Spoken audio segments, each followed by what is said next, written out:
Before we sing the doxology, I want to share a few things from my heart related to the recent feasibility study. I've put what I have in my heart on paper so I can be concise and not take too much time right here. You know, although the pandemic distancing has hindered our getting to know each other over these last 15 months, I have really come to know this church as a faithful church. Your faithfulness, your love for God and each other, and your desire to worship and serve and grow and to maintain the unity and vitality of this church both now and for the future. So recently the trustees completed a professional feasibility study to see if we could accomplish substantial and necessary mechanical needs repairs, other renovations, and a needed replacement for the 87-year-old Aldersgate house that is home to our growing food pantry. I read the full report, including every comment that every person made, and that was recorded as a part of that survey. There was much affirmation and confidence expressed in the results of that study. It showed that we can raise a substantial amount of funds for necessary repairs.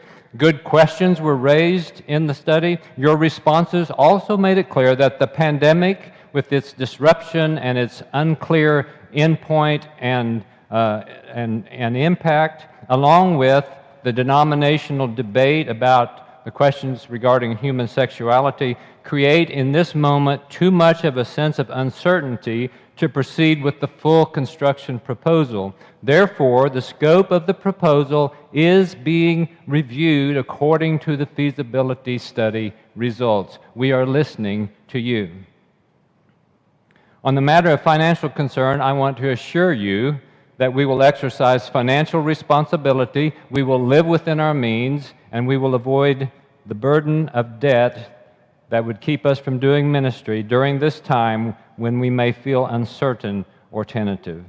Nevertheless, I believe we will also, at the same time, must be spiritually courageous and willing to do all we can prudently and feasibly do of what is necessary and essential for both the infrastructure of this building and the ministry of God's work through McFarlin. With regard to the denominational debate, contrary to some who predict something like a 50-50 division in churches, based on our survey of several months ago and other surveys and conversations I'm having with people in our congregation, I am convinced that at least 75% and up to 80 or 90% of our people, perhaps everyone wants this, but are willing to stay together, thinks we should stay together and we can remain together for our future. In fact, new people are joining us regularly, in part because we are a church where different convictions share a common mission and embrace a shared future. Furthermore, I assure you that we have time.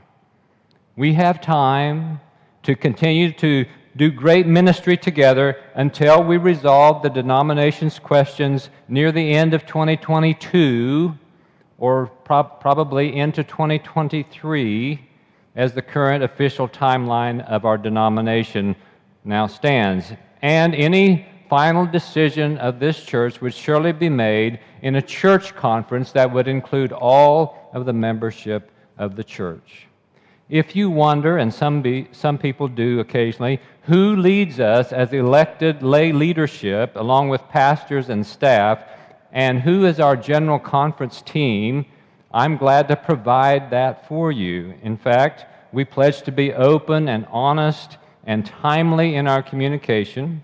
In fact, we will soon again provide updates about the persons and the work of our general conference team that helps us prepare and manage that system. Dear church, I just want to say, I'm not afraid. I'm not afraid of the questions. I'm not afraid of the uncertainty. I'm not afraid of the challenges that we face. I know that this church has great capacity of heart and mind and soul, great capacity to learn together, to live together, to navigate rough waters together, to stay flexible and resilient together, and take the time we need to find our way into the future prayerfully and faithfully. I am here and committed I would say I'm all in, not because that's our theme for this season, but because I am. I'm all in to navigate the current headwinds and see us well into the launching of the next 100 years of the McFarlin story of being God's church with true faith and certain hope and a vibrant and life-changing love for God, love for neighbors, and the world. Church, we will be okay together. We will be okay. I invite you to join me in listening, praying, and learning our way into the future.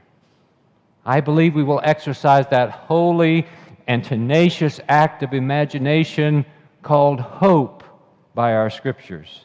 God is with us. Our God, who has promised never to leave us or forsake us, cares about this church and our future together and the mission that we can do for the community and the world. In our membership vows, we pledge to do all in our power to strengthen the ministries of the church. And for me, and I believe for the church, that means that we will do all in our power to strengthen the unity and the longevity of this great church.